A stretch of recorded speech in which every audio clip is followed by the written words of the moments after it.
சிவகங்கை மாவட்டம் மானாமதுரை சிப்காட் தொழிற்பேட்டையில் மருத்துவ கழிவு சுத்திகரிப்பு ஆலை அமைக்க எதிர்ப்பு தெரிவித்து வணிகர்கள் கடையடைப்பு போராட்டம் நடத்தினர். மேலும் ஆலையை முற்றுகையிட விவசாயிகள், வணிகர்கள் ஏராளமானோர் பேரணியாக சென்றனர். அவர்களை போலீசார் தடுத்து நிறுத்தியதால் லேசான தள்ளுமுள்ளு ஏற்பட்ட நிலையில் பின்னர் அந்த பகுதியில் அமர்ந்து தர்ணாவில் ஈடுபட்டனர்.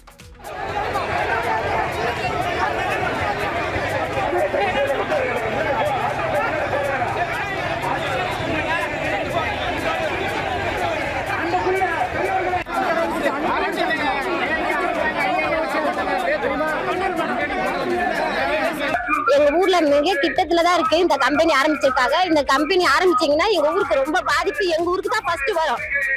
அதனால இந்த போராட்டத்தை நாங்க ஆரம்பிச்சிருக்கோம். இந்த போராட்டம் இந்த கம்பெனி அடைக்கிற வரைக்கும் நாங்க இந்த போராட்டத்தை முடிக்கவே மாட்டோம். ஆலை அமைப்பது தொடர்பாக ஏற்கனவே நடந்த கருத்து கேட்பு கூட்டத்தில் கடும் எதிர்ப்பு தெரிவித்ததாக கூறும் வணிகர்கள் மற்றும் விவசாயிகள் ஆலை அமைந்தால் உடல்நல பாதிப்புகள் ஏற்படும் எனவும் குறிப்பிட்டனர்.